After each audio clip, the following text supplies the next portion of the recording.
Mesdames, Messieurs, merci d'être là pour venir m'écouter sur un sujet un peu particulier, parce qu'évidemment, il s'agit d'un sujet dont on commence à parler un peu davantage aujourd'hui plutôt qu'hier, mais ce n'est pas encore évidemment un sujet qui est bien connu du grand public. Et alors, je vous présente le titre que j'avais choisi. Je souligne que j'ai choisi ce titre il y a à peu près un an, et qu'il y a quelques mois, j'ai eu envie de le changer à cause de l'évolution de l'actualité. Mais on m'a dit non, on ne change pas le titre. Alors, bon, il est toujours tel qu'il est. Je dois à la vérité dire que j'aurais changé le titre, mais hier soir, et je vais actualiser mon propos justement en fonction de ce qui s'est passé au Parlement européen hier soir, j'aurais demandé de refaire le même titre que celui qui était prévu à l'origine. Donc voilà, tout tombe bien. L'Europe économique de la défense, chronique d'une mort annoncée. Alors, chronique d'une mort annoncée, les cinéphiles d'entre vous savent qu'en 87, il y a un film franco-italien, ou italo-français plus exactement, qui avait le même titre, avec des acteurs bien connus, Gian Maria Volonté et Anthony Delon, et accessoirement aussi Ornella Muti. C'est un film qui m'a fort impressionné, comme je le dis, et donc j'ai retenu le titre en disant que, bon, l'Europe économique de la défense, chronique d'une mort annoncée, et j'ai ajouté un point d'interrogation, parce que dans le film, la mort survient.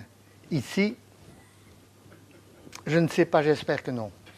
Bien, alors voyons voir un peu ce qu'il faut entendre par cette fameuse Europe économique de la défense. Vous n'êtes pas sans savoir qu'il y a 28 pays. Certains me disent, oui, mais non, la Grande-Bretagne, le Brexit, non, ils sont toujours là. Et même s'ils partaient, il y a des candidats qui se présentent au portillon, donc ce sera peut-être de nouveau 28 et puis 29, nous verrons. Lorsque j'ai parlé de cette conférence à une connaissance, on m'a dit, oui, mais l'Europe économique de la défense, c'est quoi ça? L'Europe économique de la défense. Bien là, je dois faire un peu une petite terminologie, d'où vient économie, comme tout le monde sait, qui a fait du grec ancien, oikos nomos, la règle, la loi, oikos, la maison, le ménage, l'entité. Ce sont l'ensemble des lois qui régissent l'administration, la gestion d'une maison, d'une famille, d'une grande entité. Et d'où le terme économie, c'est tout simplement une traduction littérale d'oikos nomos en économie. Voilà ce que signifie donc l'économie. Et l'économie, c'est quoi? Eh bien, c'est une série d'activités de production, de consommation, d'échange entre des personnes, des entreprises, l'État, des pays. Et ce dont je vais vous parler, évidemment, c'est quelque chose qui est en rapport avec la défense, bien sûr, mais aussi la demande et l'offre d'équipements de défense ou d'activités de défense ou d'opérations. Le marché, évidemment, la demande et l'offre se rencontrent sur un marché et essayent d'obtenir un équilibre. Et cet équilibre est nécessairement atteint pour une certaine quantité de matériel ou quantité de défense, proprement dite, et à un certain prix. Donc, c'est l'économiste qui parle ici, bien sûr. Ce sont des aspects qui sont très importants. Ce qui est le plus important à mes yeux, et dont nous allons parler aujourd'hui, c'est le dernier, c'est le marché européen des équipements de la défense. Je vais en parler parce que ça n'existe pas. Et je voudrais bien que ça existe, et d'autres voudraient bien. Le sigle idem, c'est le sigle anglais European Defence Equipment Market. Bien. Voilà donc tracé en tout cas l'entame de mon exposé. Montrons comment ça se passe. Théoriquement, donc, il y a la demande qui s'allie à l'offre, ils se rencontrent sur le marché et donc tout se passe sur le marché. C'est comme ça que ça se passe un peu partout dans le monde, sauf en Corée du Nord. Et Cuba commence à changer aussi un peu. Bon, mais ça ne veut pas dire que le marché est parfait. Tout le monde sait qu'il y a des revers à la médaille du marché, qui a des imperfections et nous allons parler de ces imperfections et je vais tout de suite en montrer une parce que la demande de matériel de défense, c'est qui va exprimer une demande? C'est simple, le client, c'est l'État. Les États commandent des équipements de défense. Et l'offre, c'est qui? Ce sont les industries de défense pour essayer de faire ce fameux marché européen. Bon. Alors, le chemin vers ce marché européen est très difficile, très ardu, notamment parce que de côté de la demande, il y a l'État. L'État, ce n'est plus moi, comme disait l'autre à l'époque. Louis XIV, lui, il avait tous les deniers de l'État, il décidait de tout. Ce n'est plus aussi facile aujourd'hui, quoique c'est plus démocratique quand même, mais c'est très compliqué parce qu'en Europe, il y a 28 pays, il y a 28 États. Et donc, vous me voyez venir sur mes gros sabots, je pense. Les besoins qui sont issus, les besoins viennent de l'État et chaque État a ses propres besoins. Donc, il n'y a pas une demande européenne pour la défense. Il y a 28 demandes européennes pour la défense. Il n'y a pas une Europe de défense, il y en a 28. Ce qui pose évidemment le problème le plus grave dans tout ce que je vais vous exposer aujourd'hui. Pour vous montrer comment ça se passe dans la pratique, et je vais seulement parler d'équipements de base, les équipements les plus importants qu'on appelle les systèmes d'armes, pour vous montrer quel est l'éparpillement des besoins en Europe en comparaison avec un autre pays, par exemple les États-Unis. Pour les équipements, pour la composante terre, je vous montre par exemple les chars de combat. Aux États-Unis, en rouge, il y en a un. En Europe, il y en a 14. Vous voyez déjà qu'au point de vue efficacité et efficience, il y a comme qui dirait un petit problème. Continue avec quelques autres équipements, les véhicules blindés de combat d'infanterie, en Europe 19, 1 aux États-Unis. Les obusiers d'artillerie 155 mm, 3, et en Europe 15. Si j'étais un avocat en assises, je dirais votre honneur, j'en ai assez dit, vous aurez tout compris. Oui, peut-être, mais je vais continuer quand même.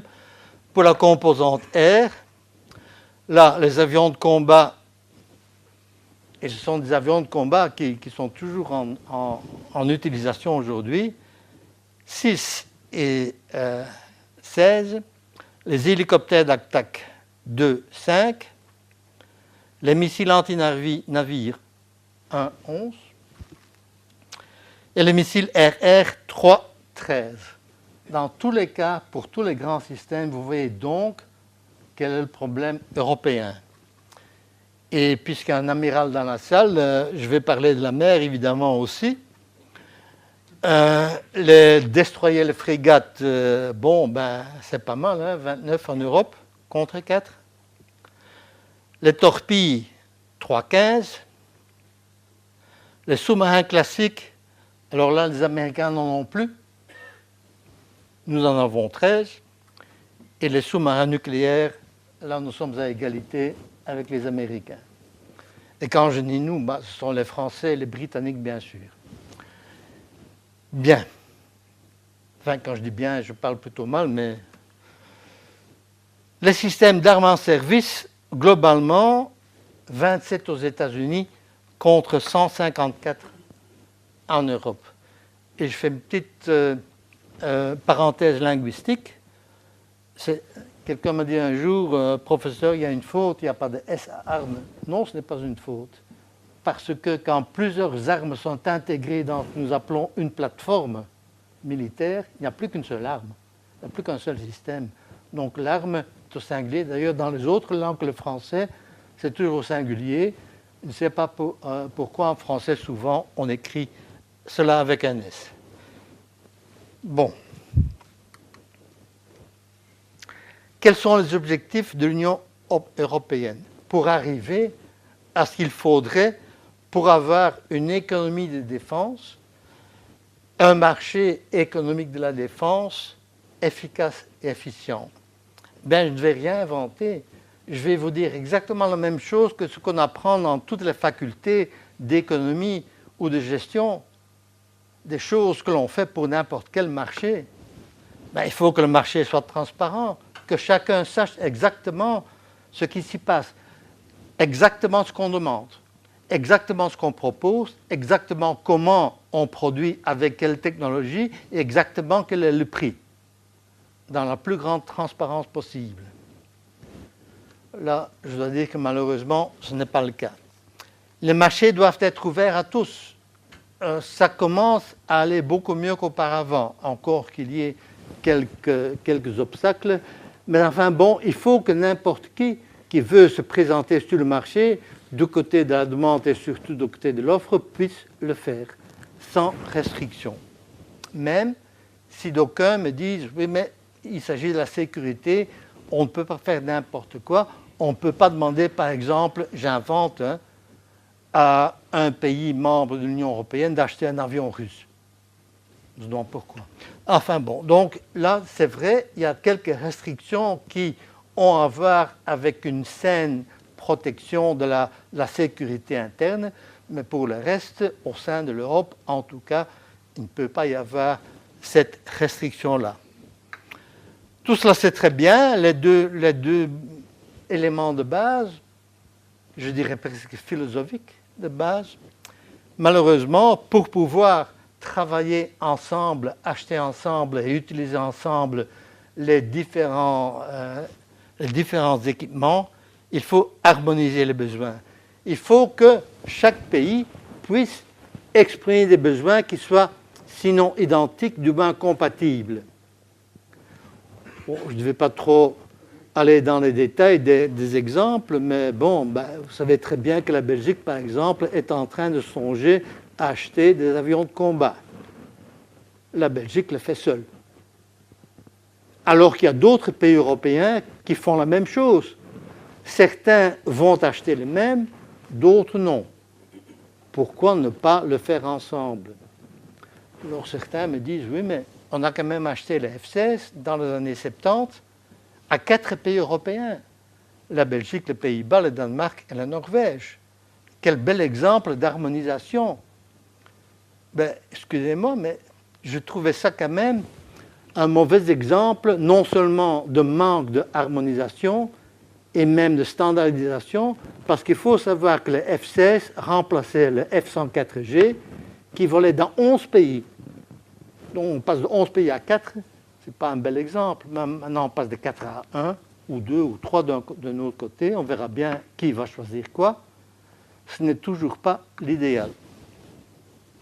Alors, supposons même qu'on choisisse le même avion, si l'un achète son avion en 2003 et l'autre en 2020, je crois que ça pose aussi un problème parce qu'on ne peut pas dire qu'à 10, 15, 20 ans d'intervalle, la version de l'avion qui va sortir soit la même, voire même compatible avec la version précédente. Donc là, encore une fois, on ne peut pas parler de remplacement en commun avec des séries de production qui ne portent pas sur exactement le même appareil. Et donc, quand on dit série de production, au plus long que la série, ou meilleures seront les économies d'échelle, en Europe, je m'excuse, mais l'Europe connaît les déséconomies d'échelle. Voilà encore un problème important.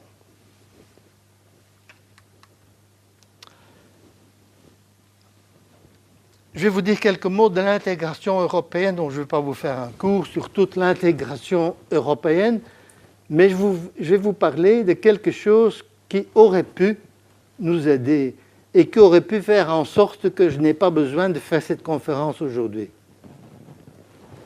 Vous aurez peut-être préféré. Si on commençait à faire l'Europe et si on commençait par le charbon et l'acier. Bon, vous verrez, je suis un fan de Kroll, j'aime bien ses dessins. Bon. Eh bien, on a commencé par le charbon et l'acier, en effet, par le traité de Paris en 1951.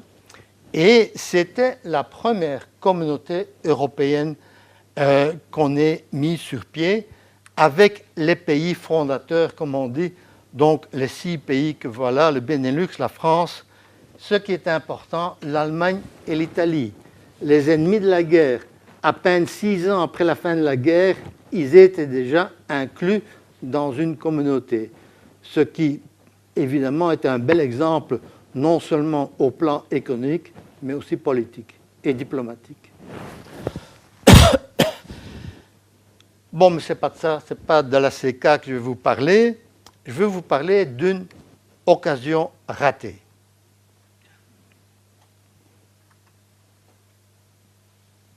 La CED, la Communauté européenne de défense.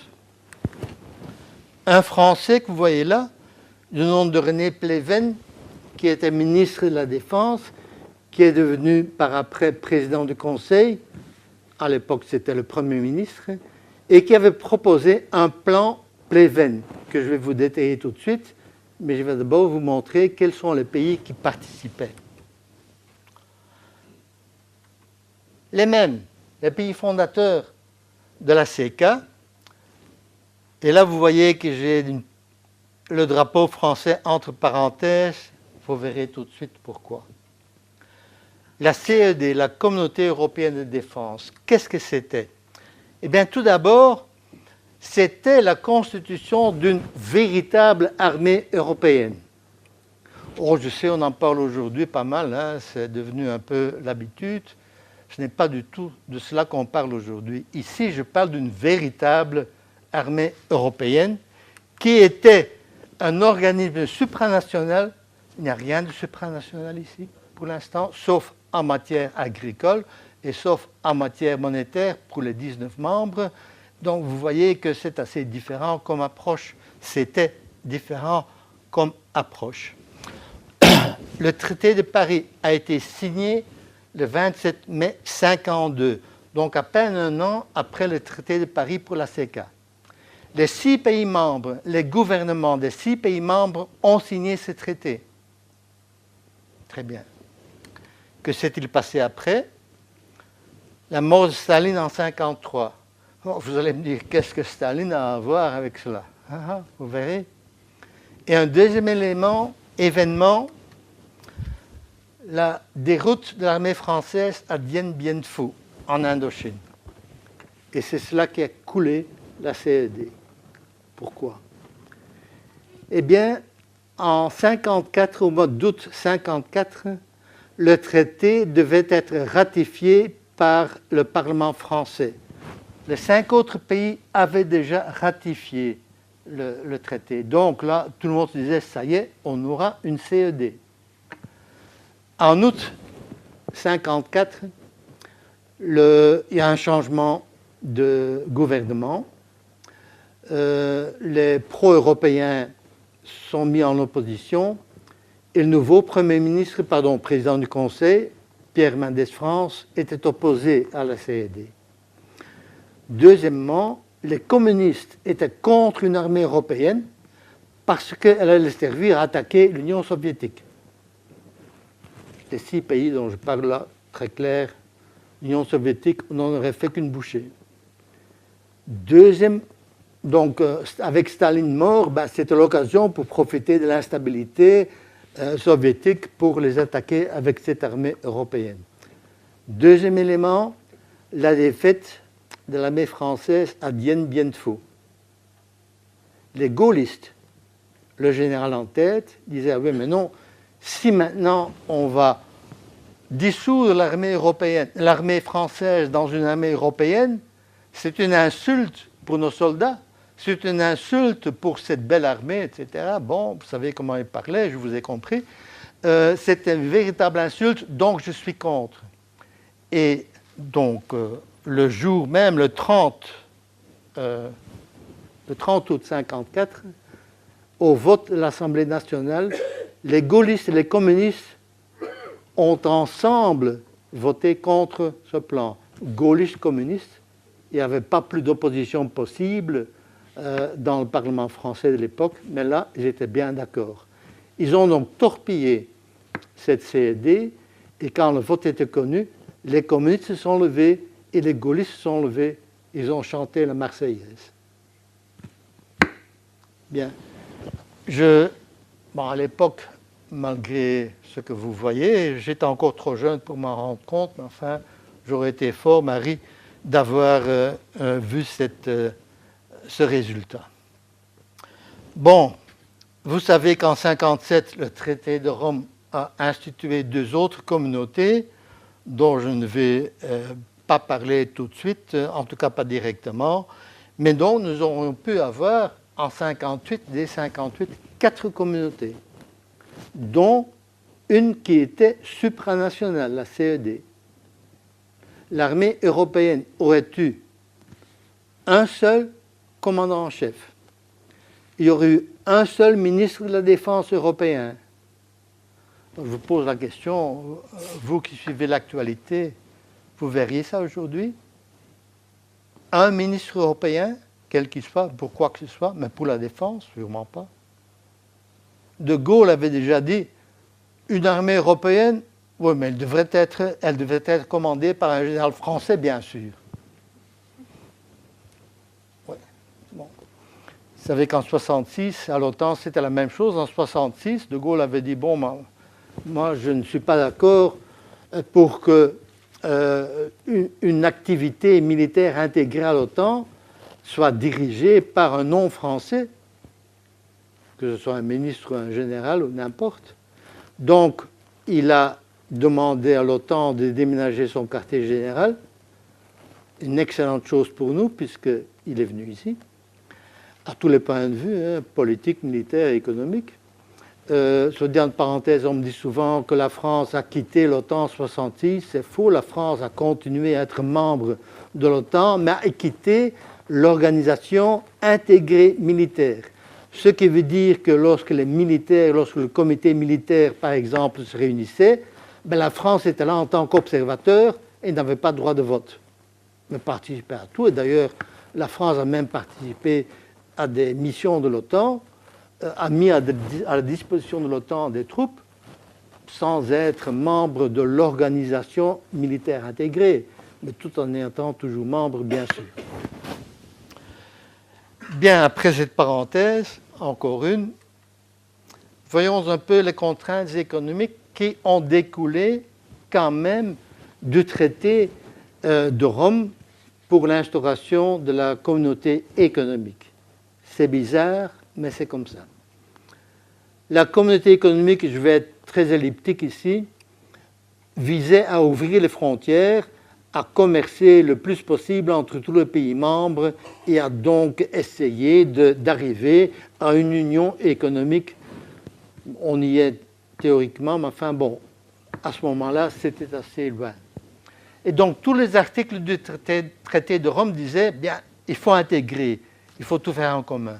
Tous les articles, sauf un, celui-ci. Le TFUE, ça veut dire Traité de fonctionnement de l'Union européenne. On appelait ça auparavant le traité de Rome. Et puis le traité d'Amsterdam, le traité de Maastricht, et puis le traité de Lisbonne. Et dans le premier traité, c'était l'article 223, puis le 296, et aujourd'hui c'est le 346, après la réunion, après le traité de Lisbonne. L'article n'a pas changé, mais il a trait à la défense. Il y a 2 paragraphes très importants que je vous propose.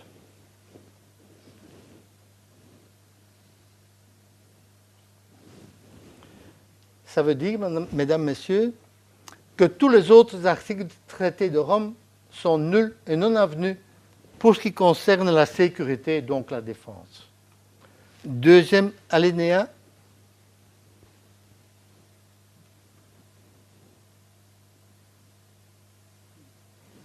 Et voilà. La production et le commerce donc demandent, offrent. Cela a permis à tous les pays, les grands en premier lieu, mais aussi les pays, les petits pays, à faire du protectionnisme, à protéger sa propre production, qu'elle soit grande ou petite ou marginale, contre la concurrence des autres partenaires d'une communauté économique. On nous justifiait cela en disant « oui, mais quand même, il faut faire attention, nous sommes en guerre froide, on ne peut pas faire n'importe quoi. » Ok. Cet article-là, l'article qui est le numéro 346 aujourd'hui, en 2016, existe toujours. La guerre froide s'est terminée en 89. En 92, l'article a failli être supprimé et au dernier moment, il y a deux grands pays, je ne vais pas les citer, mais enfin bon, il y a une entente cordiale entre eux à un moment donné, qui se sont opposés pour des raisons purement bancales nationales.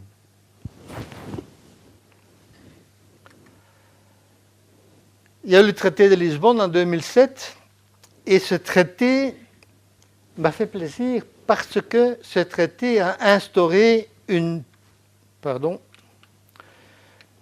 PSDC, une politique de sécurité et de défense commune.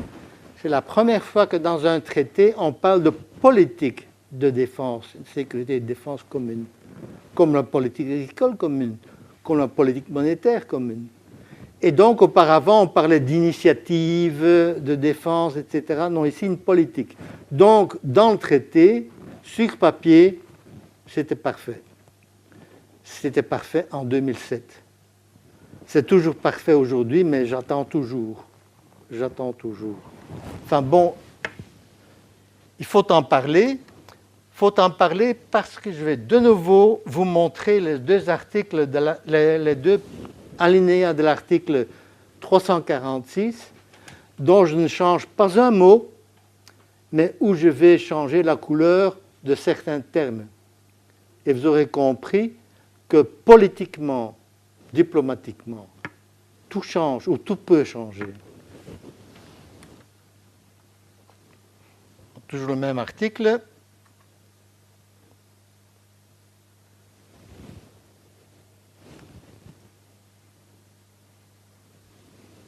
Alors si on lit avec un peu de bonne volonté, aucun État n'est tenu de fournir, mais il peut le faire.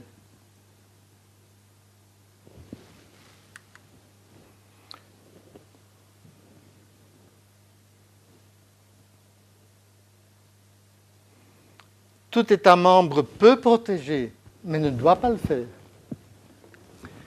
Eh bien, je peux vous dire que même déjà avant le traité de Lisbonne, certains pays ont commencé à être moins rigides et à davantage appliquer ma remarque, on n'est pas obligé, mais on peut, etc. Et cela conduit à un nouveau concept de matériel de défense, d'équipement de défense, l'aspect des biens à usage dual. Et en fait, pour les biens qui peuvent être utilisés à la fois à des fins militaires ou à des fins civiles, des avions de transport, des camions, des systèmes électroniques par exemple, eh bien là, de plus en plus, on a commencé à faire preuve de bonne volonté, à ne pas vouloir protéger sa propre industrie nationale contre la concurrence des autres et à ouvrir le marché à tout le monde. Mais pour les biens à usage dual. Un avion de combat, un char de combat, ce n'est pas un bien à usage dual. Donc là, toujours, c'est le protectionnisme qui l'a emporté. Enfin, en tout cas, encore une fois, pour être elliptique, parce que je pourrais digresser là-dessus pendant plus longtemps encore, c'est quand même un élément important dans l'évolution. Le problème, évidemment, c'est que la défense, que ce soit à l'Union européenne, que ce soit à l'OTAN aussi d'ailleurs, la défense fait partie de la souveraineté nationale de chaque pays. Je me souviens qu'il y a 25 ans, je disais à mes étudiants, il y a deux éléments de la souveraineté nationale des pays qui vont rester pendant longtemps encore la raison, l'alibi le plus important pour protéger le pays, l'économie, le commerce, l'industrie. Et je disais, c'est la monnaie et c'est la défense. Je me suis trompé pour la monnaie, parce que pendant la même décennie, on a créé l'euro. J'ai donc espéré me tromper aussi pour la défense.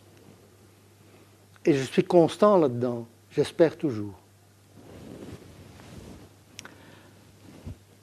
C'est donc un problème de volonté politique ou de manque de volonté politique, vous aurez compris, qui nous pose des problèmes toujours au niveau européen. Autre chose, j'avais parlé tantôt de la demande en disant que la demande, ce sont les États qui la formulent. L'offre, ce sont évidemment les industriels de la défense, mais l'État s'y trouve aussi parce qu'il y a des entreprises publiques, il y a des entreprises d'armement qui appartiennent à l'État, et même s'il y a des entreprises privées qui n'appartiennent pas à l'État, elles dépendent de l'État pour le financement de leur recherche-développement parce que cela coûte horriblement cher. L'évolution de la technologie moderne est rapide et ne peut pas être financée par des entreprises nationales. Là, vous me voyez de nouveau pointer le bout du nez, par des entreprises nationales. Si c'était européanisé, ce serait peut-être différent. Mais donc, on se trouve sur un marché avec d'une part la demande, d'autre part l'offre, mais l'État se trouve des deux côtés, donc on ne peut pas dire d'une part et d'autre part, non, l'État est impliqué, imbriqué dans les deux activités, demande, production, consommation. Ce n'est pas sain, ce n'est pas logique au point de vue de l'organisation d'un marché.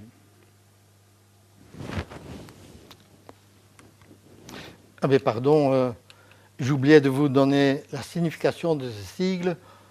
On ne parle plus du complexe militaro-industriel cher à Eisenhower. Dans les années 50, on parle de la BTIDE, la base technologique et industrielle de la défense, et j'ajoute le E, européenne. J'ajoute le E parce que j'aime bien l'ajouter, le sigle officiel s'arrête au D.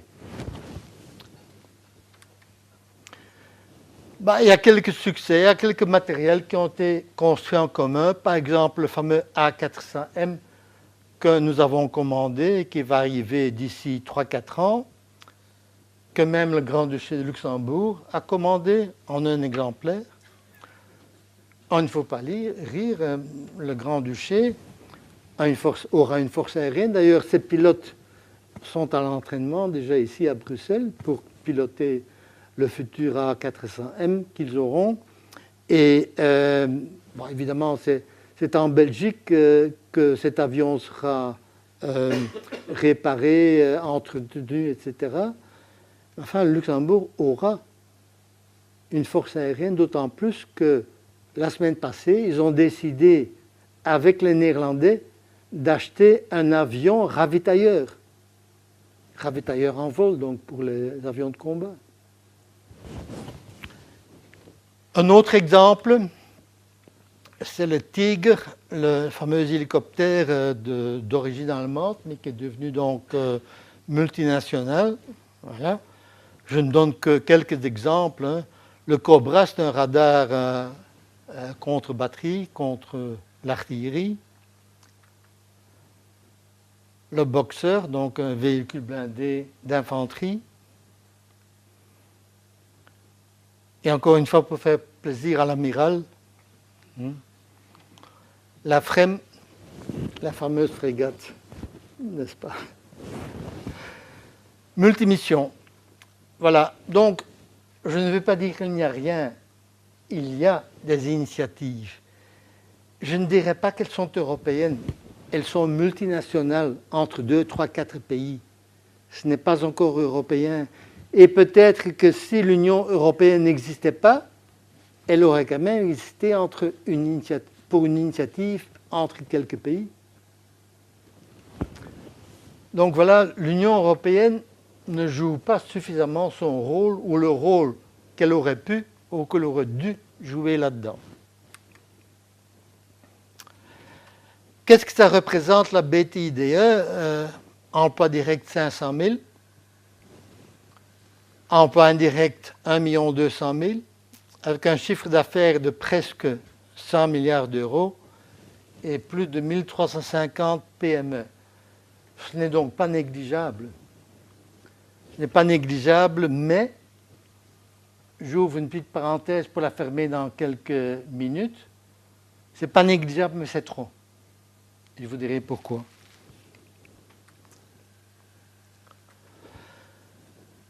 Quelques exemples de pays, je ne vais pas tous les citer, mais ce sont les pays les plus représentatifs, qui sont capables de construire des systèmes d'armes complets et autonomes, pouvant fonctionner de façon autonome.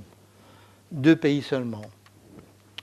Des systèmes toujours importants, mais incomplets, avec 4 pays, donc, y compris donc, la Suède, ce qui est intéressant quand même à souligner, parce que la Suède est toujours un pays neutre, mais est tout à fait impliqué dans les activités européennes de défense dont je parlerai tout à l'heure.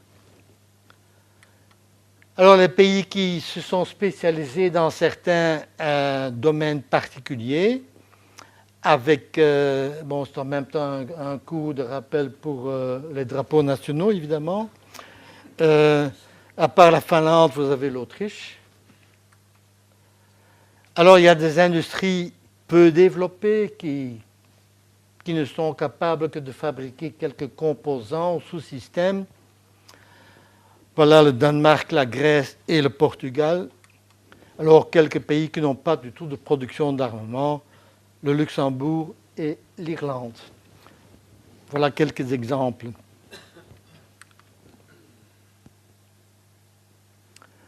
Quand je vous ai dit tout à l'heure qu'il y avait trop d'entreprises et trop d'activités éparpillées, c'est à cause de ça. Nous avons 13 constructeurs d'avions, aux États-Unis 4. 10 constructeurs de missiles, 9 de véhicules militaires, 8 de navires. Il y a une concentration de la production entre un nombre de pays très limité, 6. Ce qui fait que ces pays-là dominent le marché et profitent de cette domination. Ces 6 pays, les voilà. Et donc, on a eu des exemples, surtout dans les années 90 et dans la première décennie de ce siècle, où il y a eu des collusions entre les grands pour encore obtenir davantage d'activités, même en sous-production, par rapport aux grands de systèmes moins importants. Ce qui fait qu'en fin de compte, 87% de cette production pour la défense est concentrée là-bas. On ne peut pas dire, on ne peut pas parler de marché concurrentiel. Et enfin, à cause de tout cela, à cause de cette concurrence, il y a une surcapacité importante avec, je le disais tout à l'heure, des déséconomies d'échelle. Nos matériels coûtent horriblement plus cher que ceux des Américains parce que les séries de production seront trop courtes, trop petites et parce qu'il y a trop de concurrence. Ne me faites pas dire ce que je ne dis pas. Un économiste est pour la concurrence. Sur un marché, il faut la concurrence. Et je suis opposé à toute forme de monopole, aussi dans le domaine de la défense. Mais évidemment, lorsqu'on voit le gaspillage, lorsqu'on voit tout ce qui se passe, y compris, il ne faut pas l'oublier, les coûts de recherche-développement, alors il faut moins éparpiller. Alors on me pose parfois la question, bon, par exemple, pour un avion de combat, combien de constructeurs? Un seul? 2? Eh bien, écoutez, moi je vous dirais ceci. On n'a pas tellement l'expérience en Europe, vu que nous partons de très loin, de trop loin. Mais je dirais ceci. Laissons faire la concurrence jusqu'à la production d'avions de démonstration. Donc, des avions prototypes qu'on montre en démonstration devant des clients éventuels. Et laissons tous se faire la concurrence normalement. Mais une fois que c'est fait, alors il faut choisir. Alors on peut en choisir un seul. Et la production en série se fera sur un seul avion. Se ferait dans ce cas-là, pour un seul avion. Est-ce que ça veut dire que les autres constructeurs vont en faillite? Ben non, nous ferons comme les Américains. Quand un producteur américain gagne le marché, il engage l'autre comme sous-traitant. Sous-traitant au pluriel. Et c'est ainsi qu'il ne faut pas oublier que les grands systèmes d'armes, pour les développer, ça dure 10, 15, 20 ans selon le système. Et donc pendant tout un temps, il faut continuer à faire fonctionner la recherche, développement et la production également.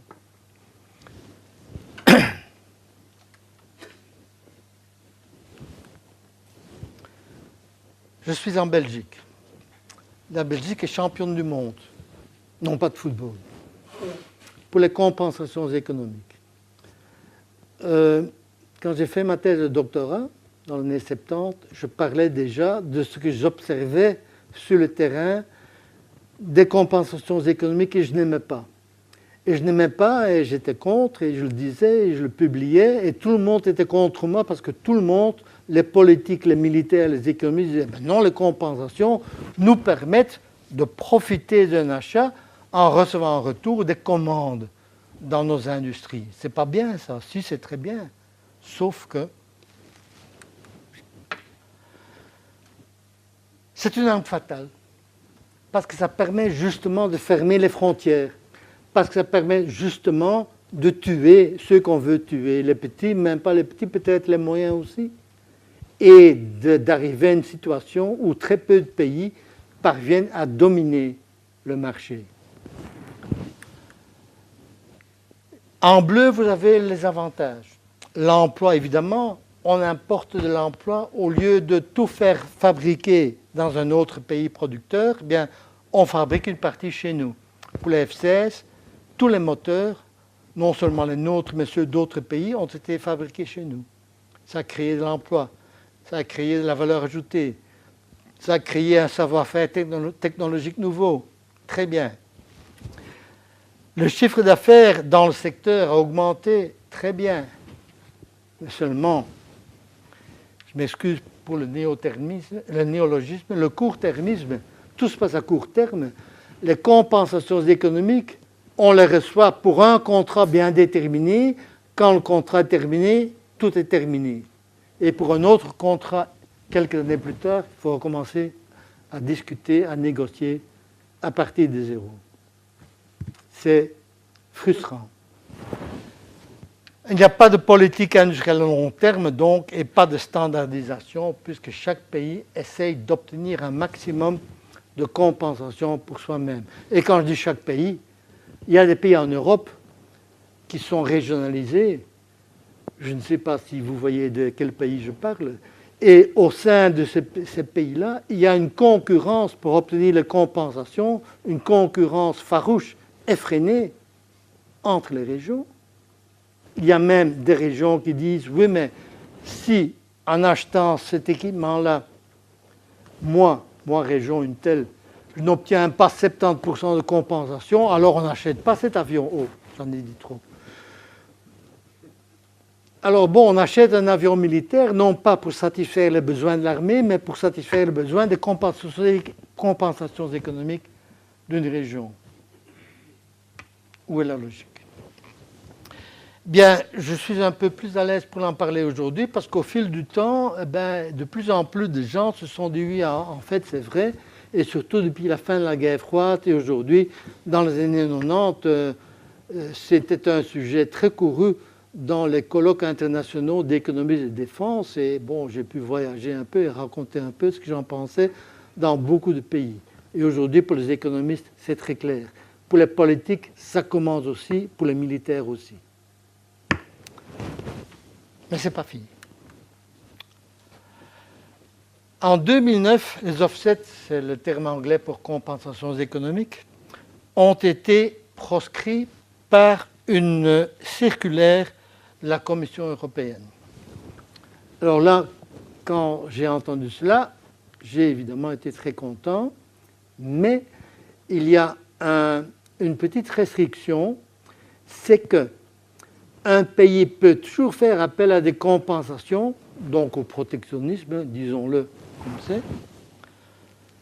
Si, on n'ait pas peur, c'est un missile nucléaire, mais si la sécurité stratégique du pays dépend de ces compensations.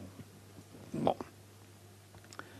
Je ne vais pas vendre de secrets aujourd'hui, mais il faut savoir qu'un certain nombre de pays européens qui sont en train d'essayer de se décider pour acheter un avion de combat, je ne parle pas seulement de la Belgique, il y en a plusieurs, essayent de trouver un moyen de faire accepter par la Commission européenne que l'achat de cet avion-là, qui soit dit entre parenthèses va amener du travail dans l'industrie nationale, est essentiel pour la sécurité stratégique du pays. Je suis très intéressé par cela parce que dans ces pays, vous en avez des très grands comme le Danemark, comme la Belgique, etc. Comment va-t-on expliquer cela à la Commission européenne? Le Danemark a été le premier pays à poser la question il y a près de 2 ans. La Commission européenne n'a pas encore répondu pour dire que l'argument danois serait acceptable ou pas. Donc, qui le sait?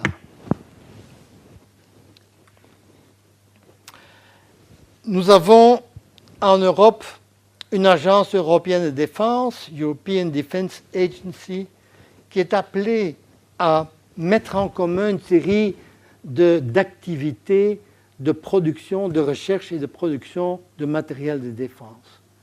Excellente initiative. Il y a des coopérations avec d'autres institutions, l'Agence spatiale européenne, je passe rapidement, avec l'OCCAR, l'OCCAR qui est la seule institution où il n'y a qu'un seul sigle, il est francophone, l'Organisation conjointe de coopération en matière d'armement, et l'EASA, c'est pour la sécurité aérienne. Bon, ces coopérations sont appelées à se développer. Et spécialement, mon espoir serait que l'Agence européenne de défense fusionne avec l'OCCAR pour que l'on puisse établir sur le terrain une véritable agence d'achat en commun d'armement. Nous en sommes encore loin, malheureusement. Mais quel est l'avenir de l'AED? Eh bien, le problème, c'est qu'effectivement, le but, c'est de combler les lacunes capacitaires, c'est-à-dire le matériel, les équipements qui nous manquent, qui nous ont empêchés dans les grandes interventions à l'étranger dans le passé, comme en 2011, au-dessus de la Libye. La campagne libyenne, je vous le rappelle, a commencé le 20 mars 2011 sous l'égide de la France qui avait pris l'initiative, la Grande-Bretagne et les États-Unis. Il y a donc eu des opérations aériennes. Après 4 jours, les États-Unis se sont retirés en disant « bon, non, on a trop à faire partout dans le monde, on vous laisse faire ». Et l'initiative, le commandement a été cédé à l'OTAN, aux pays européens de l'OTAN, entendons-nous. Eh bien, on s'est rendu compte que tout ce qu'on pouvait faire, c'est voler éventuellement de façon tactique sans avoir tout le renseignement nécessaire. Mais sans la logistique américaine, sans le renseignement américain, sans le satellite américain, on n'était nulle part. Donc voilà des lacunes capacitaires que les Européens doivent avoir pour pouvoir mener non seulement une opération sur le terrain, mais une politique étrangère et de défense qui soit détachée de celle des Américains. Ok, c'est très bien, mais seulement il y a des problèmes. Et les problèmes, c'est très clair. Aucun gouvernement n'est obligé de suivre. Donc chaque gouvernement conserve sa souveraineté. D'autre part, s'il y a effectivement, comme je l'ai montré, des coopérations, ces coopérations sont trilatérales, quadrilatérales parfois, mais pas multilatérales comme il le faudrait. Et donc ce sont toujours les États qui décident de tout. Il faut savoir aussi que les moyens de l'AED sont largement insuffisants. 30,5 millions d'euros, ce n'est rien ça, mesdames, messieurs. Et les 3/4 sont les frais de fonctionnement du personnel.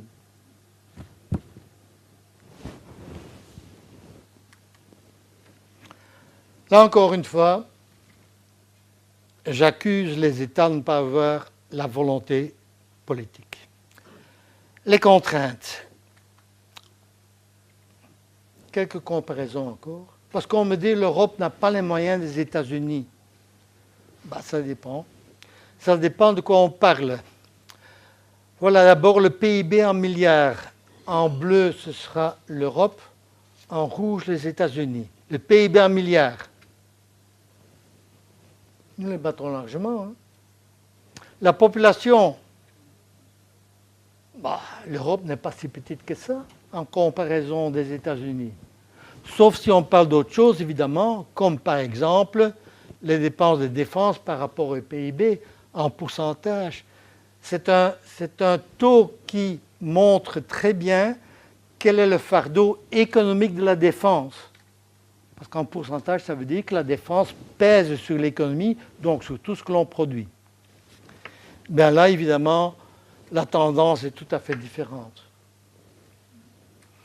Pour ce qui concerne les dépenses de défense par tête, c'est la même chose. Une autre statistique, les catégories budgétaires en pourcent, c'est-à-dire les différentes catégories de dépenses, personnel, fonctionnement, capital.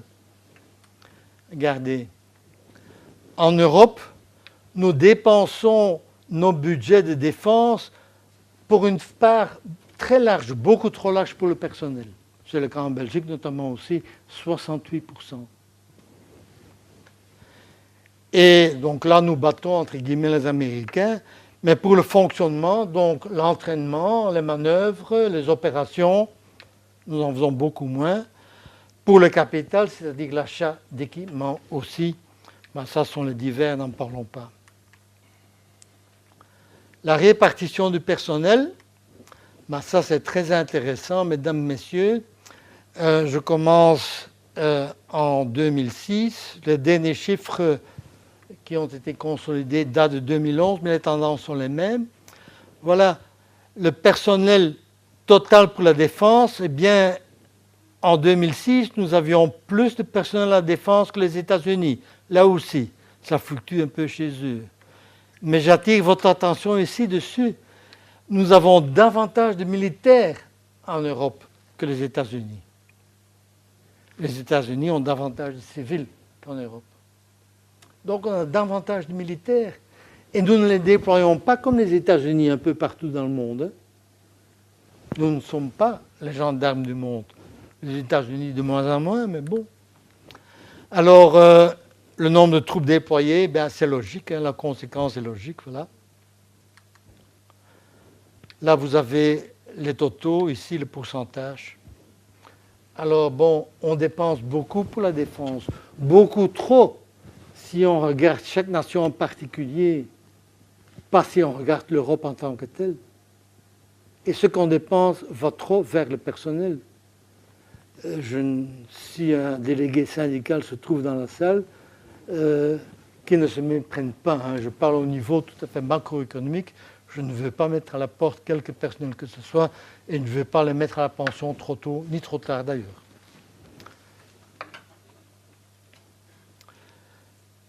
J'ai voulu vous montrer ce petit transparent sans expliquer, mais ça vous montre aussi un autre problème européen, puisque tout est national, tout appartient à la souveraineté des États.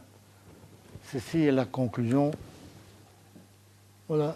Les institutions, dont certains pays sont membres et d'autres pas, qui s'occupent de toute la défense, pour une raison ou une autre, voilà, c'est extrêmement compliqué. Et donc, on ne comprend pas. Et donc, l'efficience et l'efficacité, on doit les chercher très loin.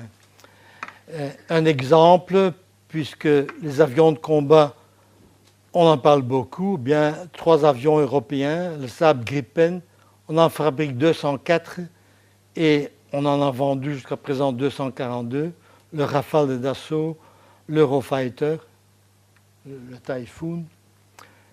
Tandis que chez les Américains, regardez les nombres, surtout le F-16, le plus grand succès mondial jusqu'à présent, plus de 4500 dans le monde, et le F-35 déjà, plus de 3100 commandes.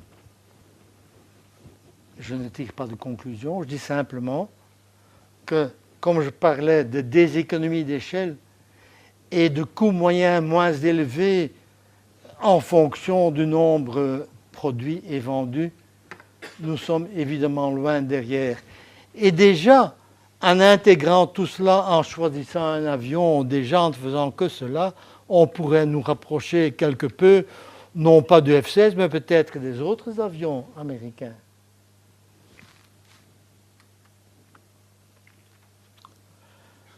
Si vous reconnaissez le premier président du Conseil européen, à l'époque, encore Kroll, il va bien falloir y aller.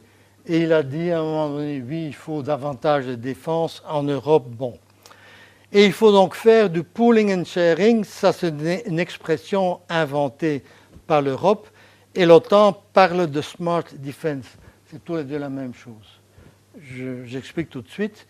Un autre élément intéressant qui sort du traité de Lisbonne, les coopérations structurées permanentes. En un mot, auparavant, pour pouvoir collaborer, il fallait une unanimité en Europe. Maintenant, on peut le faire à partir du moment où il y a un accord entre deux pays. Plus facile. Le concept de pooling and sharing, qu'est-ce que c'est? Bien, le pooling, c'est la mutualisation, en fait, la mise en commun de capacités, donc d'équipements disponibles. Et le sharing, qu'est-ce que c'est? Bien, c'est le partage. Ce que l'on a, on peut le partager. Si on a des équipements dont d'autres pays ont besoin mais qui ne l'ont pas, on peut les prêter. Ou on peut effectuer des missions pour eux. Il suffit, ça fait partie de la tribu de Nyaka. Malheureusement, ce n'est pas aussi facile que ça. Il suffit d'un accord entre pays.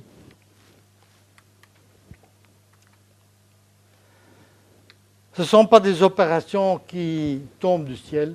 Il faut de nouveau des décisions et donc des volontés politiques. Je sais qu'ils insistent beaucoup là-dessus, mais malheureusement, la contrainte, c'est cela. Je parlais d'occasions manquées pour la CED. Eh bien, il y a en 2012 une autre occasion manquée. EADS, c'était le résultat d'une fusion d'entreprises de production de matériel aéronautique et électronique. C'était déjà une fusion de EADS, European Aeronautical Defense Systems, qui était devenue une entreprise européenne et qui voulait fusionner avec BAE Systems, British Aerospace Systems. C'est assez important à souligner parce que les Britanniques, qui, vous le savez, se tournent plus volontiers vers les États-Unis, étaient d'accord pour créer une grande entreprise européenne. Une grande entreprise européenne plus grande que Boeing. Un véritable géant. Il y a eu des pourparlers secrets pendant 8 mois. Les politiques des pays concernés avaient donné leur accord. On avait convoqué les premiers ministres de ces pays-là pour la signature de contrats de fusion. On avait convoqué la presse.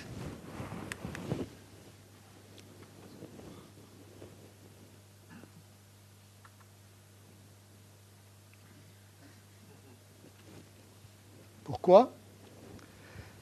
Il y a eu un lobbying de certains industriels allemands disant « Oui, mais nous allons perdre une part de marché ». Et donc, qu'a fait Mme Merkel, qui est une grande européenne convaincue par l'utilité, que dis-je, la nécessité d'avoir une Europe unie, a dit « Mais non, je vais protéger les entreprises allemandes ». Terminé. On a donc perdu une belle occasion pour avoir une industrie au moins aérospatiale intégrée et une véritable BTID, base technologique et industrielle de la défense européenne, et plus une juxtaposition de BTID nationale. Bon, en 2014, il y a eu une restructuration. EADS a disparu. Il est devenu Airbus Group, avec 3 parts, Airbus, notamment les avions civils, Airbus Defence and Space et hélicoptère, l'ancien Eurocopter est devenu donc Airbus Hélicoptère.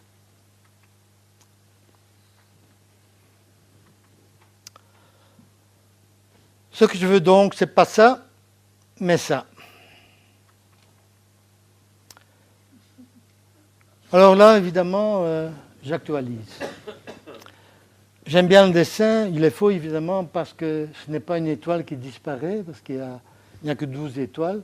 Le symbole de la perfection, c'est le cercle, et il y a 12 points dans le cercle pour déterminer le cercle.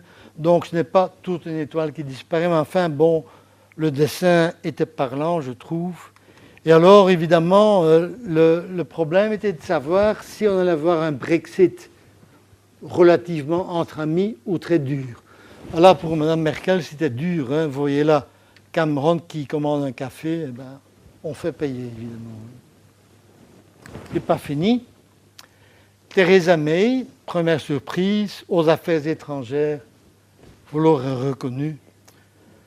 L'ancien maire de Londres, celui qu'on appelle Boris Brexit, Boris Johnson, alors qu'au début de la campagne, il était contre le Brexit. Enfin bon, il n'y a pas que lui qui change d'avis.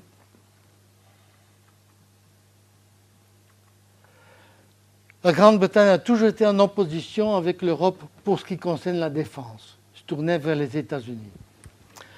Ils ont mis un veto contre l'augmentation du budget de 30,5 millions de l'AED. Ils n'ont même pas voulu indexer le budget. En Belgique, on sort en rue, on cache du policier pour obtenir une indexation. Là pas. Veto contre l'établissement d'un QG civil et militaire pour l'Europe à Bruxelles. C'est une initiative belgo-franco-allemande. Ils ont refusé. Et donc, OTAN et États-Unis, voilà ce qu'ils préfèrent. États-Unis, justement, je vais vous rappeler quand même quelques déclarations.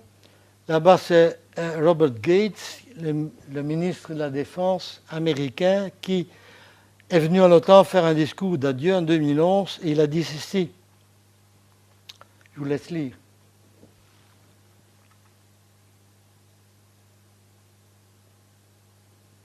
En vert, ce sont les bons, hein. Ce sont les bons alliés. Et en rouge, les autres. On veut bien bénéficier des avantages, mais on ne veut pas assumer les risques et les coûts. Il n'y a pas que lui. En 2013, Obama a dit ceci. C'était la nouvelle posture stratégique des États-Unis. On se tourne vers l'Asie, la mer de Chine et le Moyen-Orient. Et donc, on délaisse un peu les Européens. Et alors, il a dit une chose que beaucoup de gens savaient depuis longtemps, mais qui n'avait jamais été soulignée aussi clairement.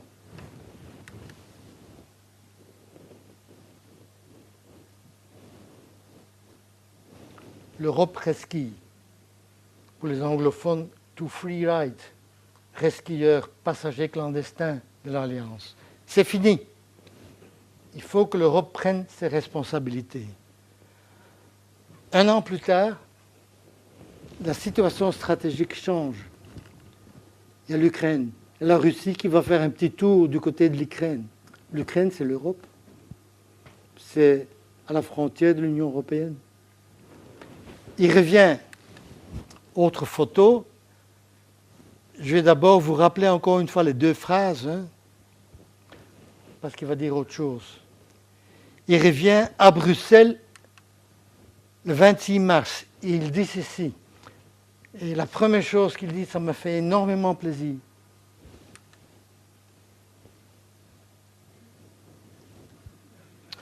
Excusez-moi, ce n'est pas ça que je veux dire. Ça, c'est à l'adresse des Russes. Parce que n'oubliez pas qu'à part l'Ukraine, qui n'est pas membre de l'OTAN, qui n'est pas membre de l'Union européenne, il y a les pays baltes qui sont membres des deux institutions. Et il y a la Pologne, qui a aussi une frontière commune à l'Est. Eux, ils ont peur. Donc, Obama dit, oui, mais bon, la mer de Chine, je vais quand même venir vous aider en cas de besoin. Très bien. Mais la deuxième phrase de l'année 2013 est un peu remplacée et édulcorée, mais veut dire la même chose. Nous devons supporter notre part du fardeau, donc à la fois au plan des coûts et des risques, et des opérations évidemment, et développer la capacité de servir de source de paix et de sécurité.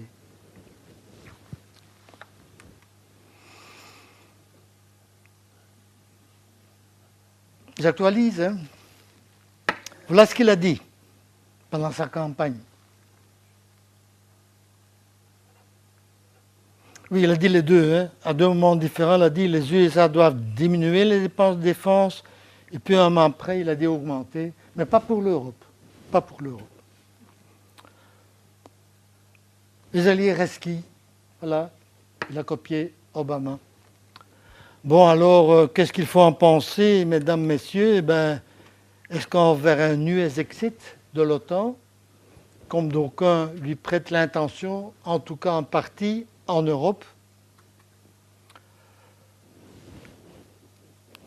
Il y en a qui aiment ça. Mais enfin, faut-il tenir compte de lui? Je ne sais pas. America First. C'est mauvais pour nous? J'ai mon opinion là-dessus, je vous la livre. Des États-Unis isolationnistes, pour moi, c'est excellent. Parce que la PSDC, la politique de sécurité et de défense commune européenne, devra alors prendre ses responsabilités.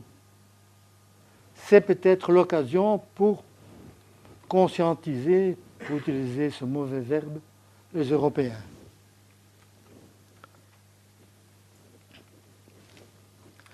Donc, relancer l'Europe de la sécurité et de la défense, une défense crédible et une certaine autonomie stratégique, nous ne serons jamais des États-Unis d'Amérique parce que nous ne sommes pas les États-Unis d'Europe. N'oubliez quand même pas.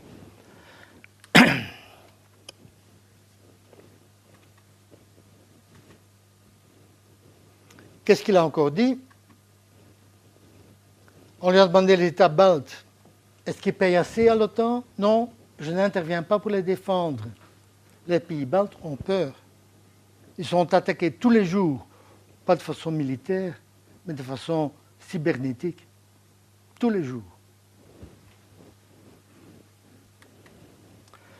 Le Brexit, formidable, d'autres pays vont suivre et l'Union européenne va se désagréger.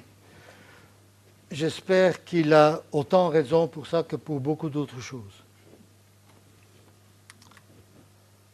Et voilà donc l'éléphant des républicains. Et bon,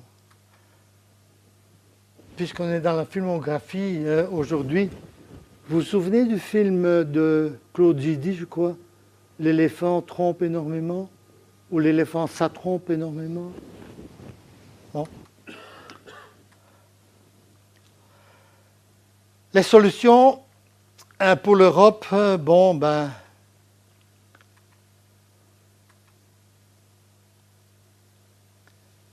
là, je retourne à une déclaration de la semaine dernière de Federica Mogherini, qui est la haute représentante pour les affaires étrangères et la sécurité en Europe, qui a dit, voilà, nous aurons d'ici la fin de l'année, de cette année-ci, un plan qu'elle qualifie d'ambitieux, avec les 3 priorités que voilà.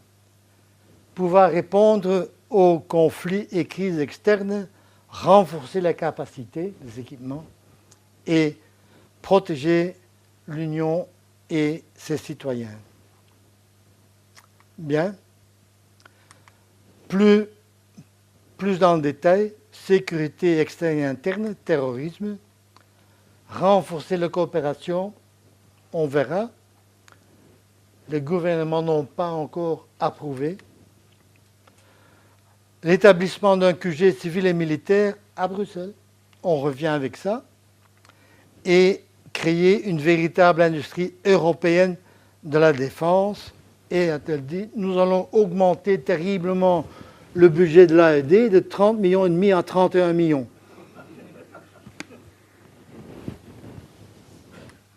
Bien. Je passe rapidement parce que je vois que l'heure avance. Puisque je savais que pendant la séance questions-réponses, on allait me poser la question tarte à la crème, je vous la donne déjà avant. La tarte à la crème, c'est « et la création de l'armée européenne ?» Tout le monde en parle.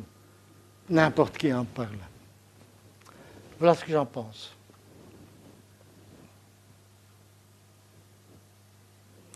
Vous reconnaissez Jean-Claude Juncker, qui est spécialiste en poules. Il a dit il y a 3 ans, je pense, une armée européenne. Oui, il faut ça. Mais qu'est-ce qu'on voit maintenant?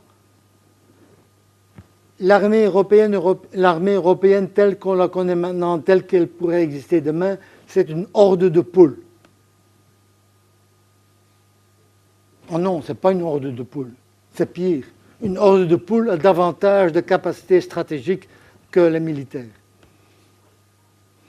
C'était très dur ce qu'il disait. Il était dur pour le Grand-Duché de Luxembourg aussi. Il a dit, au Luxembourg, nous avons 771 militaires, ministre de la Défense compris.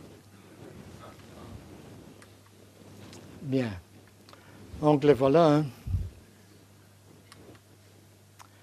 Mesdames, Messieurs, j'approche de la conclusion. Je vais donner quelques idées au-dessus ce qui pose problème, dont j'ai déjà parlé plusieurs fois, au-dessous ce qu'il faut, je l'ai déjà cité aussi, mais le dire 2 fois, 3 fois vaut mieux que de ne le dire qu'une seule fois.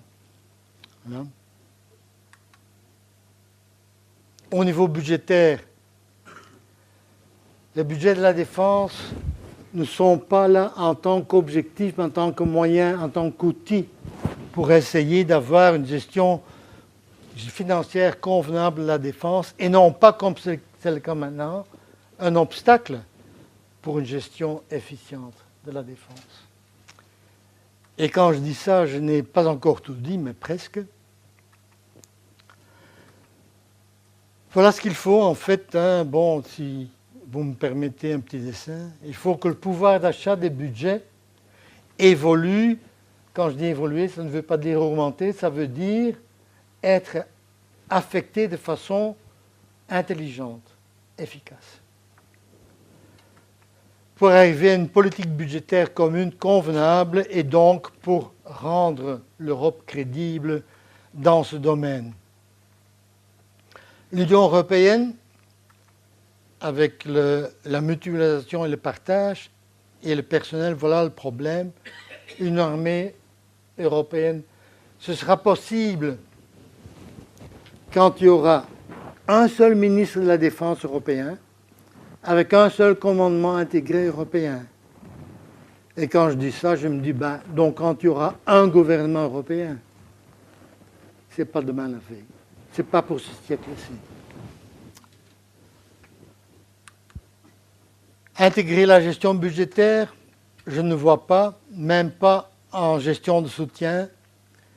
Et le personnel, les dépenses de personnel sont beaucoup trop inélastiques, c'est-à-dire qu'à cause du poids du personnel dans les budgets, il n'y a plus assez de moyens pour faire du fonctionnement et pour acheter des équipements. C'est vrai en Belgique davantage qu'ailleurs, mais c'est aussi vrai ailleurs. Alors j'y vais de ma petite réflexion, de ma petite proposition, que j'ai déjà faite d'ailleurs, une solution provisoire et partielle. Au lieu de mettre en commun des budgets, mettons en commun une partie des budgets pour acheter en commun des matériels. Seulement cette petite partie-là. Mettre en commun, géré par qui? Par l'Agence européenne de défense, par exemple. Et à ce moment-là, on peut, avec plusieurs pays, mettre en commun des pays volontaires, bien sûr, mettre en commun nos moyens d'acquisition. Belle image qu'il faudrait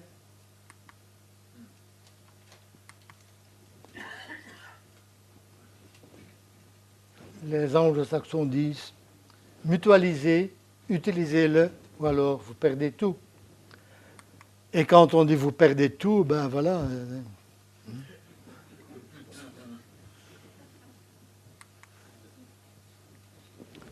Les économistes ont la chance de rencontrer des problèmes, et surtout les économistes de la défense, qui ne peuvent pas être résolus. Je crois que j'ai tort, j'espère que j'ai tort en tout cas.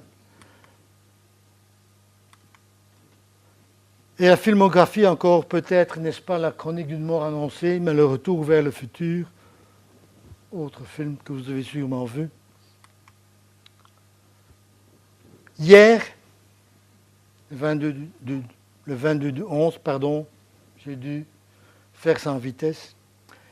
Hier, le Parlement européen a voté une motion. Les parlementaires, par une majorité pas très large, mais une majorité quand même nette, votent en faveur d'une Union européenne de défense. OK? Davantage de coopération pour mieux protéger. Dépenser 2% du PIB pour la défense. Ils disent comme longtemps. C'est beau de le dire, je n'y crois pas, c'est pas possible.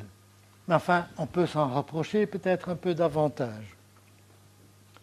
Mettre sur pied des forces multinationales, établir un QG, ils n'ont pas parlé de Bruxelles, mais enfin. Et l'Union européenne doit pouvoir agir là où l'OTAN ne peut pas ou ne veut pas le faire. Donc, établir une identité européenne en matière de politique étrangère et de sécurité. Mutualiser les ressources militaires, acquérir en commun et une aide de l'Union pour la recherche-développement. Contrairement à ce que certains disent du côté, par exemple, de la Grande-Bretagne, mais aussi de la Pologne, mais aussi des Pays-Bas, on ne veut pas entrer en concurrence avec l'OTAN. L'Europe doit être un pilier européen de l'OTAN. Pas de concurrence. Donc, des synergies. J'ai dit, mais je voudrais quand même répondre à vos questions, si léger.